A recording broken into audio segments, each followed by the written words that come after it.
Start करते हैं question number 11 that is silver crystals in FCC latex if ages length of the cell is 4.07 into 10 की power minus 8 centimeter and the density is 10.5 gram centimeter cube. Calculate the atomic mass of silver. Okay तो question में हमें क्या पूछा जा रहा है कि हमें एटॉमिक मास निकालना है सिल्वर का और हमें सब कुछ पता है। हमें सबसे पहले तो ये जानना कौन सा वो पैटर्न की बात कर रहे हैं। तो एफसीसी में जेड क्या होता है 4 होता है, ठीक है। और एच लेंथ क्या दी हुई है 4.07 इंटू 10 की पावर माइनस 8 सेंटीमीटर और डेंसिटी भी हमें गिवन है, एम हमें निकालना है, ठीक है।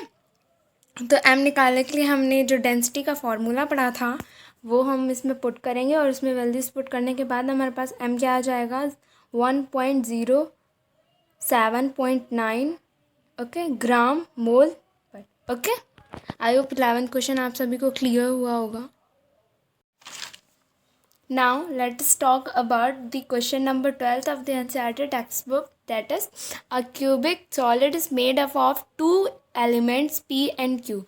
Atoms of Q are the corners of the cube and P at the body center. What is the formula of the compound? What are the coordination number of P and Q? Okay तो question की language जो है वो थोड़ी घुमा के दी है but बहुत ईजी है। इसमें हमें क्या बोल रहा है कि एक क्यूबिक सॉलिड है जो दो एलिमेंट से बना है, एक पी और क्यू, ठीक है। तो Q R the corners of the cube, मतलब जी ये जो कॉर्नर्स हैं ये क्यू है और ये जो P at the body centre, P क्या है एट द बॉडी सेंटर में है, ठीक है। तो हमें फार्मूला निकालना है, ठीक है। What is the formula of the compound, ठीक है। और फिर वर्ड में हमें क्या निकालना है coordination number of the P and Q. Formula molecular formula फिर हम क्यू के लिए निकालेंगे। हमें पता है 1 के लिए हम क्या निकालते हैं 1/8 इंटू 8 दैट इज़ 1 और पी है वो बॉडी सेंटर में 1 है तो इसका नंबर भी मॉलिक्यूलर क्या हो जाएगा 1 हो जाएगा। कोऑर्डिनेशन नंबर के लिए क्या करेंगे, कोऑर्डिनेशन नंबर देखते हैं क्या है, बॉडी सेंटर्ड है तो बॉडी सेंटर्ड में हमने पढ़ा था कोऑर्डिनेशन नंबर 8 होता है, हमने अपनी वीडियो में पढ़ा था ये और वही है 8। Okay I hope 12। Now let's talk about the 13th question of the textbook, that is niobium crystals in body centered cubic structure. If density is 8.55 gram centimeter cube, calculate atomic radius of niobium using its atomic mass 93. Okay तो हम इसमें इस question में हमें clearly दिख रहा है कि हमें फाइंड क्या करना है, एटॉमिक रेडियस फाइंड करनी है, ठीक है। और हमें सबसे पहले इसमें पता करते हैं कौन सा स्ट्रक्चर है, बॉडी सेंटर्ड क्यूबिक स्ट्रक्चर है जिसका जेड क्या होता है 2 होता है। डेंसिटी हमें गिवन है 8.55, मास हमें पता है 93, एटॉमिक मास हमें पता है 93 गिवन है क्वेश्चन में। एन हमें पता है एवोगाड्रो नंबर 6.022 इंटू 10 की पावर 22। फिर डेंसिटी का फॉर्मूला पुट करेंगे, density equals to Z into M upon N into a cube equals to.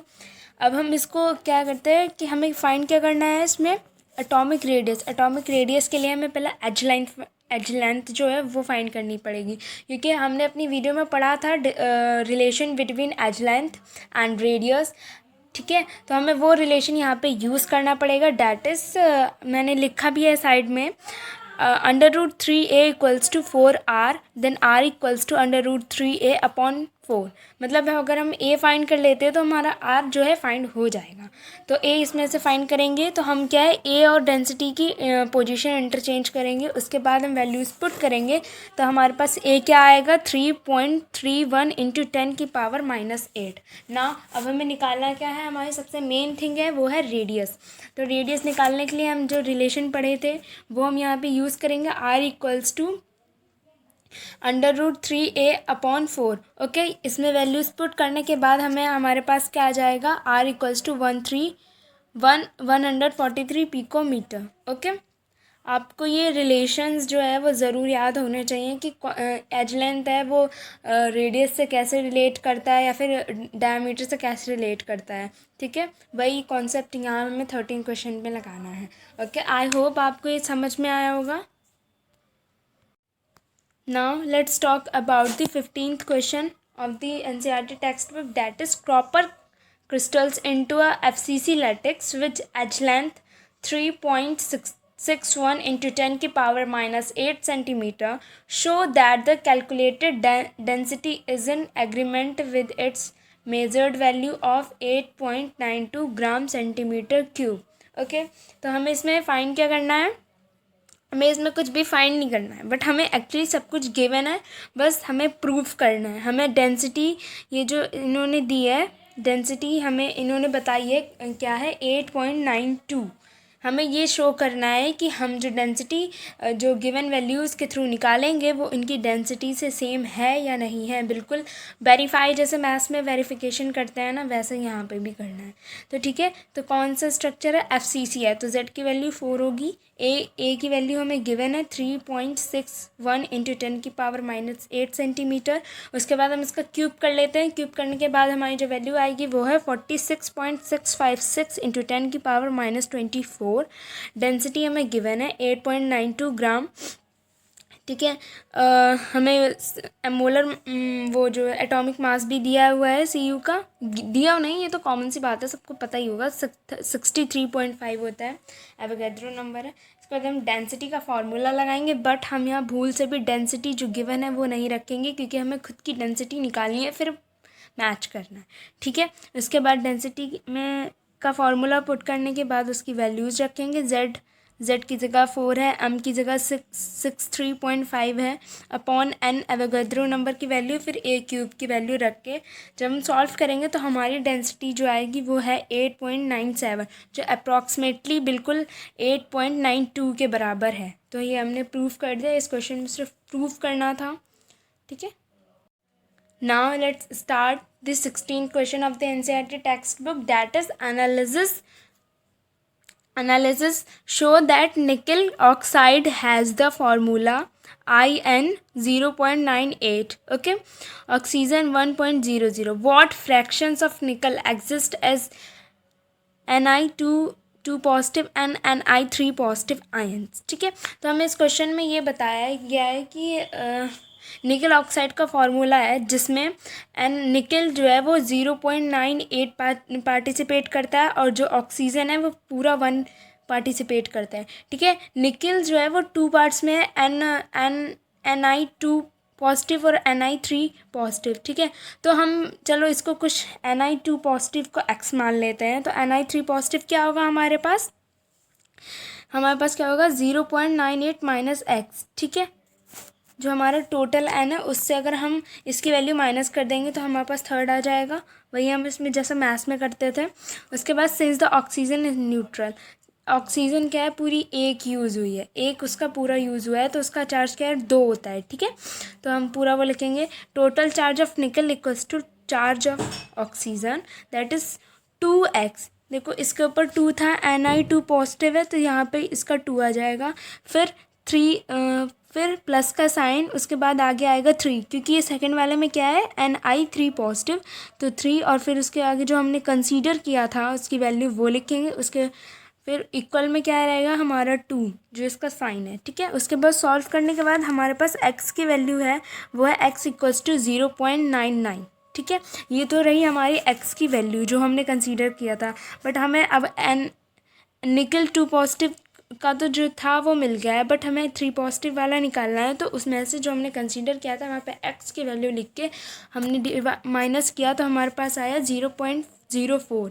ठीक है, ये तो रहा फ्रैक्शन रेशियो उसका। बट ठीक है, अब बात करते हैं परसेंटेज में कि कितनी % है। तो उसके लिए होगा नंबर ऑफ निकल 2 पॉजिटिव वाला। ठीक है, total number of Na3 positive.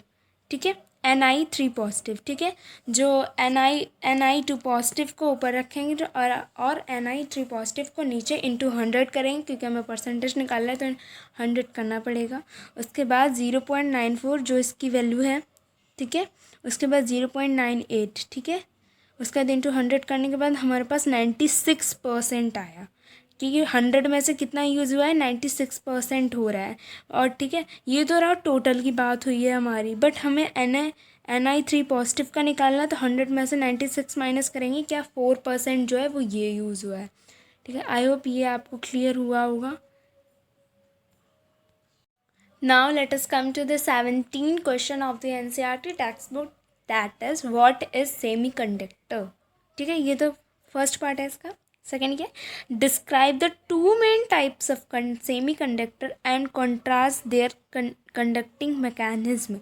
Okay, तो सबसे पहले हमें इसमें क्या पूछा गया कि सेमीकंडक्टर किसे कहते हैं। तो सेमीकंडक्टर क्या होता है वो देखते हैं। Semiconductor are those in which the conductivities range is in the intermediate from 10⁻⁻6 to 10⁻⁴ ohms per metre. I hope ये आपको जो लैंग्वेज है वो समझ में आई होगी। क्या होता है कि सेमीकंडक्टर वो होते हैं जिनकी कंडक्टिविटी रेंज जो होती है वो 10⁻⁻6 to 10.4 होती है। ठीक है, अगर आपको डिटेल में पढ़ना है तो मेरी वीडियो जाके ज़रूर देखना। Okay, now let's come to the types of semiconductor. There are two types of semiconductor, that is N type और पी टाइप। एन टाइप में क्या होता है, व्हेन अ सिलिकॉन और germanium crystal is doped with group 15 element like P or AS. The dopant atom form 4 covalent bond like Si or Ge, that is silicon or germanium atom, but the fifth electron not using in bonding because delocalization and continues its share towards electrical conduction. Okay, इसमें क्या होता है, group 15 का element जो है वो group 14 के through change हो जाता है। ठीक है, पी टाइप में क्या होता है, व्हेन अ सिलिकॉन और germanium is doped with group 13 element like B और Al, bromium and aluminium, the dopant is present only with 3 valence electrons. इसमें क्या होता है, जो ग्रुप जर्मेनियम और जर्मेनियम है, सिलिकॉन है, ये जो क्या होता है ग्रुप 13 के एलिमेंट से चेंज जाते हैं, इंटरचेंज जाते हैं, बदल जाते हैं, उनकी एक दूसरे की जगह ले लेते हैं, उसको पी टाइप बोलते हैं। ठीक है, तो आप एक बार रीड कर लेना इसको दोबारा से, तो आपको बिल्कुल क्रिस्टल क्लियर होगा। अगर आपको नहीं समझ में आ रहा है तो पहले आप मेरी जाके वीडियो देखना, उसके बाद में आपको ये कॉन्सेप्ट ज़रूर आएगा। Okay, now let's come to 18th question of the NCERT textbook, that is non-stereometric cuprous oxide Cu2O can be prepared in laboratory. Okay, in this oxide copper to oxygen ratio is slightly less than 2:1. Can you account for the fact that this substance is a p-type semiconductor? ठीक है, तो question में हमें क्या बताया जा रहा है कि नॉन स्टेरियोमेट्री जो Cu2O है वो एक लेबोरेटरी में बनाया गया इन दिस ऑक्साइड। इसमें जो है वो कॉपर और ऑक्सीजन का रेशियो है वो 2:1 नहीं आ रहा है, उससे कुछ और आ रहा है। ठीक है, तो आप इस फैक्ट के ऊपर क्या, इस फैक्ट को क्या हम पी टाइप सेमीकंडक्टर बोल सकते हैं या नहीं।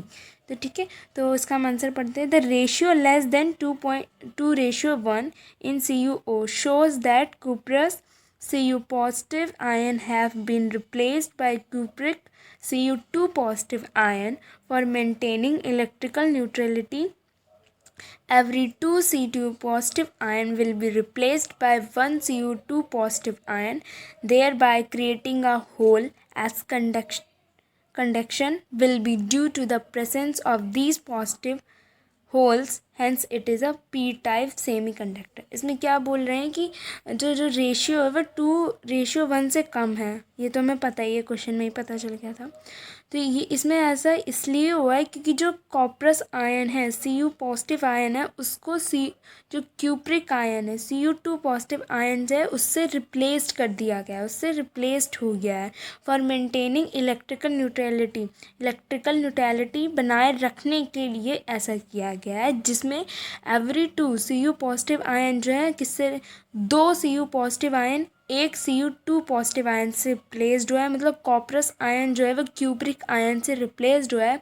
जब 2 है, जहाँ पे दो को भगा दो और एक आ जाए तो एक की जगह खाली रहती है, तो वहाँ पे क्या बोल गया, क्रिएटिंग अ होल, वहाँ पे एक होल हो गया है। तो ये होल जो है वो कंडक्शन में हेल्प कर रहे हैं, और ये जो होल्स हैं वो पॉजिटिव होल्स हैं। तो हम ऐसे जो होल्स हैं वो उन्हें पॉजिटिव होल्स बोला गया है, और इसीलिए इस पूरे सेटअप को क्या बोलते हैं, पी टाइप सेमीकंडक्टर हम कह सकते हैं। ठीक है, आई होप बिल्कुल क्लियर हुआ होगा। अगर आपको सेमीकंडक्टर का पूरा कॉन्सेप्ट अच्छे से जानना है तो प्लीज़ मेरी वीडियो में जाके एक बार ज़रूर देखना. Okay. Now let's come to the 19th question of the NCERT textbook, that is ferric oxide crystals in a hexagonal closed packed array of oxide ions with 2 out of every 3 octahedral holes occupied by ferric ion. Okay, derive the formula of the ferric oxide. तो question तो हमें समझ में आ ही गया होगा, हमें क्या निकालना है, फेरिक ऑक्साइड का फार्मूला निकालना है. ठीक है, तो हम क्या जानते हैं, we know that number of atoms equals to octahedral voids. ये तो हमने अपनी वीडियो में बिल्कुल अच्छे से पढ़ा था कि नंबर ऑफ एटम्स जो क्या होते हैं वो ऑक्टाहेड्रल वॉइड्स के इक्वल होते हैं, ऑक्टाहेड्रल वॉइड्स के इक्वल होते हैं. If the number of oxide ion O2 positive per unit cell is 1, क्या जो नंबर ऑफ ऑक्साइड्स आयन है पर यूनिट सेल के हिसाब से अगर 1 है, मतलब 1 होता ही है, then the number of Fe3 positive ion will be 2-3 octahedral voids. Half हो जाएगा इसका. ठीक है, हाफ नहीं 2/3 हो जाएगा. ठीक है, 2/3 इंटू 1, क्योंकि यूनिट सेल कितना है 1 है, इंटू 1 करेंगे तो 2/3 ही आएगा.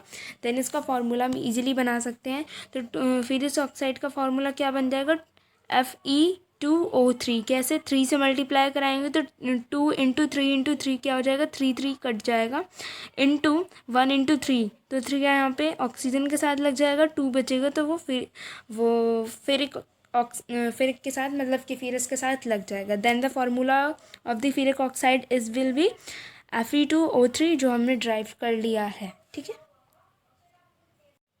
Now let us come to the 20th question of the NCERT textbook, that is classify each of the following as bases either a p-type or n-type semiconductor. GE doped with IN. ठीक है, तो हमने अपने video में पढ़ा था कि जो GE है वो 14th एलिमेंट ग्रुप से बिलोंग करता है. ठीक है, और जो IN है वो 13 से. तो GE किससे ड्रॉप हुआ, IN से. तो मतलब कि 13 और 14 के बीच में ड्रॉप इन्स हुई ना, अगर 15 और 14 के बीच में होती तो वो क्या हो जाता, N टाइप हो जाता. बट 13 और 14 के बीच में हुई, मतलब जो 14 का जो मेंबर है वो किसके थ्रू ड्रॉप्ड हुआ है, वो IN के थ्रू ड्रॉप्ड हुआ है.